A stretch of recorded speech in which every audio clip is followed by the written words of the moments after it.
My name is Jeremy Arnold, and this is my story.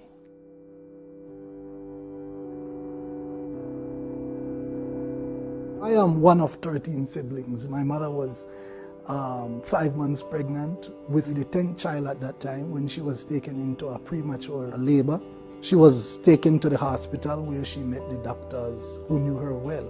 She would have been there every year given the age range that we have. Upon reaching the hospital, the doctors realized that she was about to give birth. She was only 5 months pregnant, and the doctors delivered the 5-month-old fetus and threw it in the garbage can. Because at that time, technology wasn't at a place where it is now currently.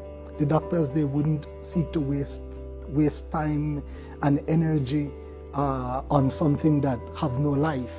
And my mother was then discharged from the hospital. She was sent home to attend to her 9 other kids.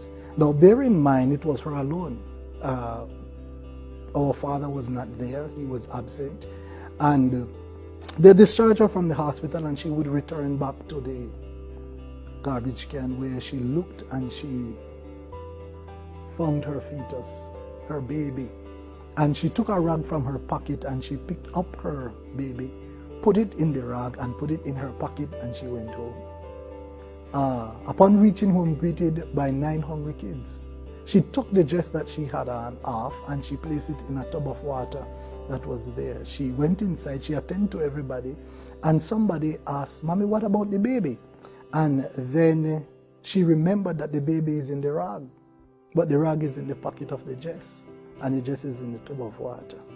And she ran outside, searched among the clothes in the water, and she found there her baby still alive.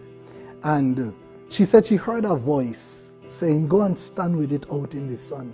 8 days after, however, the fetus took very ill, and she had to take the fetus right back to the hospital. And the doctor was amazed that after 8 days the fetus is still alive, and they discovered that the fetus blood was poisoned and the fetus was in need of a blood transfusion. However, they told my mother that there is no blood in the blood bank. They had only one blood, and it is the blood of a white man that was not yet screened. My mother, with the faith that she has and the courage that she has, she said, "Give it to him, that's the blood that belongs to him." Trying to appease this lady, the doctors knew well that this is a hopeless case, but to get rid of this lady, they did the blood transfusion. And after they would have finished, they finished about 11:30 the night. The doctors went to my mother and said, "You could go home, because at midnight, half an hour from this time, that fetus will die," because we did not follow protocol.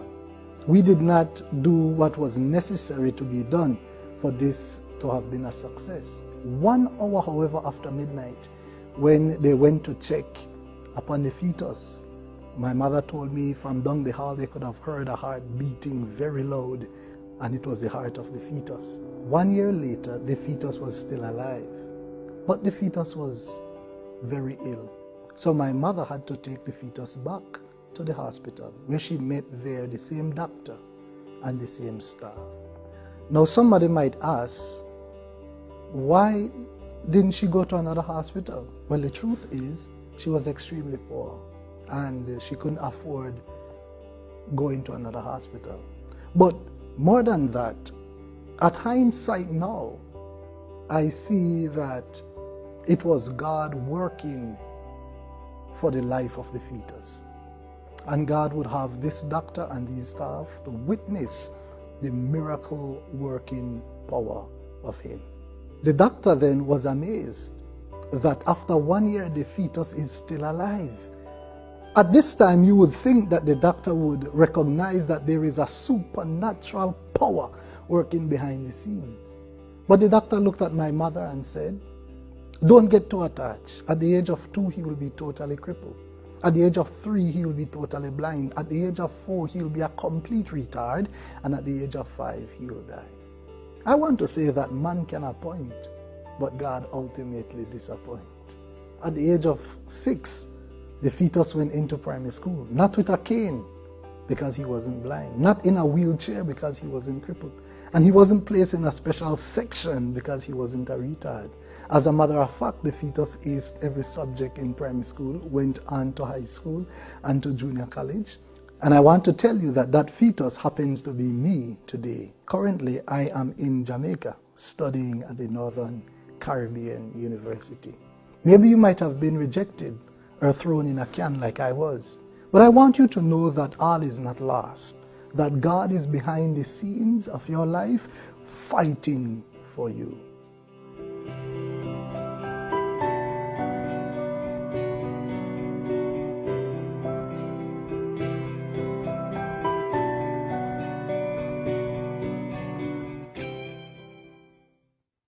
You want me to bridge that?